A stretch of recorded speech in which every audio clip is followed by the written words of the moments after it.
আরজি করের দিকে নজর রাখতে হচ্ছে। এবার আরজি করে স্টেট ফরেনসিক টিমের আধিকারিকরা পৌঁছেছেন। আমরা জানি যে গতকাল থেকে সিবিআই এবং সেন্ট্রাল ফরেনসিক টিমের অফিসাররা তারা কিন্তু গিয়েছে, নমুনা সংগ্রহ করেছেন। এবার আজ কিছুক্ষণ আগে সেখানে স্টেট ফরেনসিক টিমের সদস্যরা গিয়েছেন।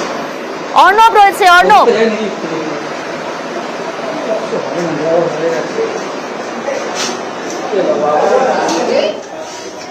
আমাদের সঙ্গে রয়েছে অপর প্রতিনিধি অনুপ। অনুপ, স্টেট ফরেনসিক টিমের সদস্যরা তারা পৌঁছলেন আরজি করে, কোন কোন বিষয়গুলো খতিয়ে দেখছেন তারা? এবার স্টেট ফরেনসিক আধিকারিক তারা কিন্তু ইতিমধ্যেই আরজি কর যে হাসপাতাল সেখানে এসে পৌঁছেছে। তার কারণ গতকাল রাতের বেলা যে ভয়াবহ পরিস্থিতি হয়েছিল, এমার্জেন্সির ভিতরে যে তাণ্ডব চালানো, রীতিমতো ভাঙচুর চালানো ছিল, সেই কারণে কিন্তু স্টেট ফরেনসিক আধিকারিক তারা কিন্তু এই মুহূর্তে একেবারে আরজি কর হাসপাতাল তার ভিতরে যে এমার্জেন্সি বিল্ডিং সেখানে কিন্তু ইতিমধ্যেই তারা সেখান থেকে নমুনা সংগ্রহ করছে। তার কারণ ইতিমধ্যেই তুমি লক্ষ্য করতে পারবে যে এর আগে যে ঘটনা সেটা কিন্তু সিবিআই তদন্তের নির্দেশ দেওয়া হয়েছে। ফলে সেন্ট্রাল এজেন্সি যে সমস্ত ফরেনসিক আধিকারিক তারাও কিন্তু পরবর্তী ক্ষেত্রে আসবে। কিন্তু গতকাল রাতে যে পরিস্থিতি হয়েছিল, ইতিমধ্যে তাণ্ডব চালানো হয়েছিল এমার্জেন্সির ভিতরে, যেভাবে ভাঙচুর করা হয়েছে, সেই কারণেই স্টেট ফরেনসিক আধিকারিক তারা কিন্তু এই মুহূর্তে আরজি কর মেডিকেল কলেজ হাসপাতাল সেই এমার্জেন্সি বিল্ডিং এবং যেখানে যেখানে রীতিমতো ভাঙচুর করা হয়েছে, গতকাল ভয়াবহ যে পরিস্থিতি হয়েছিল সেখানেই কিন্তু তারা নমুনা সংগ্রহ করবে। এবং সেই কারণে স্টেট ফরেনসিক আধিকারিকের পক্ষ থেকে কিছুক্ষণ আগেই তারা একেবারে আরজি কর মেডিকেল কলেজ হাসপাতাল সেখানে এসে পৌঁছেছে এবং সেখান থেকে নমুনা সংগ্রহ করা হবে। গতকাল যেভাবে ভিতরে প্রবেশ করেছিল, ভাঙচুর করা হয়েছিল, সেই কারণে কিন্তু সেই সমস্ত বিষয় তারা খতিয়ে দেখছেন। বেশ, ধন্যবাদ তোমাকে। আপনাদের জানিয়ে রাখবো, গতকাল রাত 12:25 যে ঘটনা ঘটেছে আরজি কর হাসপাতালের এমার্জেন্সিতে, সেখানে ভাঙচুর চালানো হয়, তছনছ করে দেওয়া হয়, লন্ডভন্ড করে দেওয়া হয়, যেভাবে তাণ্ডব চালানো হয়েছে। কিছুক্ষণ আগেই এবার আরজি কর হাসপাতালে পৌঁছলো স্টেট ফরেনসিক টিম। অর্ণব রয়েছে আমাদের সঙ্গে। অর্ণব, স্টেট ফরেনসিক টিমের সদস্যরা তারা পৌঁছলেন আরজি কর হাসপাতালে, কোন কোন বিষয়গুলো তারা খতিয়ে দেখছেন? আমরা জানি যে ইতিমধ্যেই হাইকোর্টের নির্দেশে সিবিআই এবং সেন্ট্রাল ফরেনসিক টিম তারা কিন্তু গতকাল গিয়েছিলেন, তারা ইতিমধ্যেই তদন্ত করছেন, নমুনা সংগ্রহ করেছেন। কিন্তু স্টেট ফরেনসিক টিমের সদস্যরা তারা পৌঁছেছেন, কোন কোন বিষয়গুলো খতিয়ে দেখছেন? এই মুহূর্তে স্টেট ফরেনসিক দল ইতিমধ্যে এসছে এবং তারা ইমার্জেন্সি বিভাগে বিভিন্ন জায়গা ঘুরে দেখছে এবং সেখান থেকে নমুনা সংগ্রহ করছে এবং যে ধরনের ভাঙচুর হয়েছে সেই ভাঙচুরের ধরন বোঝার চেষ্টা এবং ফিজিক্যালি ভাঙচুরের যে অবস্থায় পড়ে রয়েছে এই ভ্যান্ডালিজমটা স্টেট ফরেনসিকের যে বিষয়, সেখানে কিছু নমুনাও তারা দেখছে, নমুনা খতিয়ে দেখছে এবং এই মুহূর্তে ইমার্জেন্সির মধ্যে যে তালাখানার বাড়ি ছিল, সেই বাড়ির মধ্যেও গতকাল ভাঙচুর হয়। সেই বাড়ির মধ্যেই বিভিন্ন বিষয় খতিয়ে দেখছে স্টেট ফরেনসিকের দল এবং তারা সেখান থেকে নমুনা সংগ্রহ করছে। অর্থাৎ গতকাল মাঝরাতে যে দুষ্কৃতীদের হামলা, হাসপাতালের এমার্জেন্সি বিভাগ, এই গ্রাউন্ড ফ্লোর কার্যত পরিষ্কার করে দেওয়া হয়েছে, সেখান থেকেই নমুনা সংগ্রহ করার চেষ্টা এই মুহূর্তে স্টেট ফরেনসিক দলের। একেবারেই অর্ণব, সেই ছবি আমরা তুলে ধরছি দর্শকদের সামনে। আপনাদের জানিয়ে রাখবো, গতকাল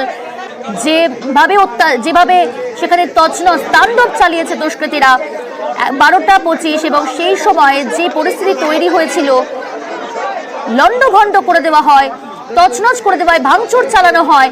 আজ কিছুক্ষণ আগেই আরজি কর হাসপাতালে পৌঁছেছে স্টেট ফরেনসিক টিম এবং তারা বিভিন্ন বিষয় খতিয়ে দেখছেন।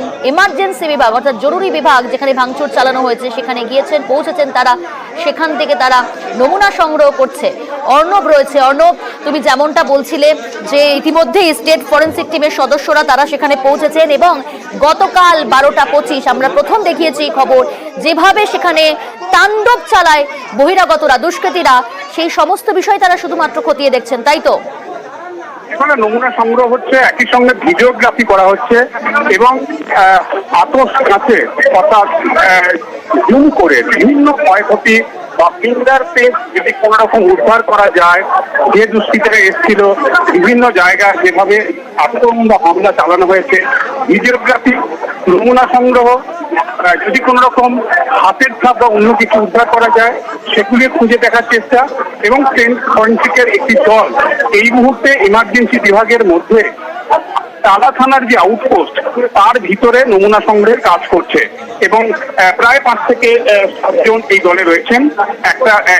একজন এর মধ্যে ভিডিওগ্রাফি করছেন, নমুনা সংগ্রহ চলছে এবং পুরো এমার্জেন্সি বিভাগ মূলত MRI এই বিল্ডিংটা ছাড়া বা এই রুমটি ছাড়া, MRI রুমটি ছাড়া গ্রাউন্ড ফ্লোরের এমার্জেন্সি বিভাগের সবকিছু ধূলিসাৎ করা হয়েছে এবং তারই অংশ হিসেবে ফিজিক্যালি দেখে বোঝার চেষ্টা, নমুনা সংগ্রহ করা, ভিডিওগ্রাফি করা, একই সঙ্গে যে দুষ্কৃতীরা বা বহিরাগতরা দাপট চালিয়েছে, গতকাল ভাঙচুর করেছে হাসপাতাল এমার্জেন্সি বিভাগ, তাদের যদি কোনো রকম চিহ্ন পাওয়া যায়, অর্থাৎ সেটা হাতের চাপ হতে পারে বা অন্য কিছু হতে পারে, স্টেট ফরেন্সিকের ভাষায় সেই নমুনা সংগ্রহের কাজও এই মুহূর্তে চলছে। বেশ, আরজিকর হাসপাতালে এই মুহূর্তে স্টেট ফরেন্সিক টিমের সদস্যরা তারা পৌঁছেছেন, নমুনা সংগ্রহ করছেন, ভিডিওগ্রাফি করছেন। গতকাল আরজিকর হাসপাতালে ভাঙচুরের ঘটনায় এবার রাজ্য ফরেন্সিক টিম আরজিকর হাসপাতালে এবং তারা ইতিমধ্যেই সেখানে আমরা দেখাচ্ছি সেই ছবি, একেবারে এক্সক্লুসিভ। তারা ভিডিওগ্রাফি করছেন, নমুনা সংগ্রহ করছেন, কারা হামলা চালালো, কতজন সেখানে এসেছিল, কারা কারা তাণ্ডব চালিয়েছে, সমস্ত কিছু তারা খতিয়ে দেখছেন এবং নমুনা সংগ্রহ এবং একই সঙ্গে পাশাপাশি করা হচ্ছে ভিডিওগ্রাফি। এদিকে আপনাদের জানাবো যে 1 ঘন্টা সময় সীমা দেওয়া হয়েছিল, সেই সময় অতিক্রান্ত। প্রিন্সিপাল তিনি কিন্তু 1 ঘন্টার সময় চেয়ে নিয়েছিলেন এবং একই সঙ্গে আমরা সেই ছবি দেখাচ্ছি। এবার দেখুন, যেহেতু 1 ঘন্টা ডেডলাইন পেরিয়ে গিয়েছে, প্রিন্সিপালের ঘরের বাইরে কিন্তু সেখানে আবারও চিকিৎসক, পড়ুয়া, নার্সরা তারাও ঘেরাও করেছেন। প্রিন্সিপালের ঘরের বাইরে নার্সদের এই ঘেরাও, সান্নিক রয়েছে, সান্নিক 1 ঘন্টা ডেডলাইন পেরিয়ে গেল, এবার আমরা দেখতে পাচ্ছি আবারও নার্সরা তারা কিন্তু ঘেরাও করেছেন প্রিন্সিপালের ঘরের বাইরে। দেখো, এই ঘেরাওয়ের মূল কারণ যেটা, তারা সবাই একটাই উত্তর চাইছেন যে তাদের সুরক্ষার দায়িত্ব কে নেবে। কেননা গতকাল রাতে যে ঘটনা ঘটেছে সেই ঘটনার পরে তারা কিন্তু এখন ডিউটি করতে তারা কার্যত ভয় পাচ্ছেন। গতকাল রাতের ঘটনার পর সেই ঘটনা আজ রাতে ঘটবে না, সেই দায়িত্ব নিয়ে কেউ কথা বলতে পারছেন না। তারা তাদের অথরিটি, অর্থাৎ এখানকার যিনি প্রিন্সিপাল রয়েছেন, নবনিযুক্ত প্রিন্সিপাল সুরিতা পাল, তার কাছ থেকে তারা উত্তর চাইছেন এবং 1 ঘন্টার যে ডেডলাইন তারা তাদের তরফে দেয়া হয়েছিল, সেই ডেডলাইন পেরিয়ে যাওয়ার পরেও এখনো পর্যন্ত অথরিটির কেউ কিন্তু তাদের সঙ্গে কোনো রকম কথা বলেননি। স্বাভাবিকভাবেই তারা এই মুহূর্তে বিক্ষোভ দেখাচ্ছেন, তারা স্লোগানিং করছেন, কিন্তু এখনো পর্যন্ত অথরিটির কেউ কিন্তু বাইরের অংশে আসেননি। ভেতর থেকে তারা কোলাপসেবল গেটে তালা লাগিয়ে দিয়েছেন। ভেতর থেকে কোলাপসেবল গেটে তালা লাগিয়ে দেওয়ার পরে নার্সরা তারাও কিন্তু বাইরে থেকে একটি অন্য তালা এনে এই কোলাপসেবল গেট তারাও আটকে দিয়েছেন এবং বাইরের অংশে তারা অবস্থান বিক্ষোভে বর্তমানে বসেছেন।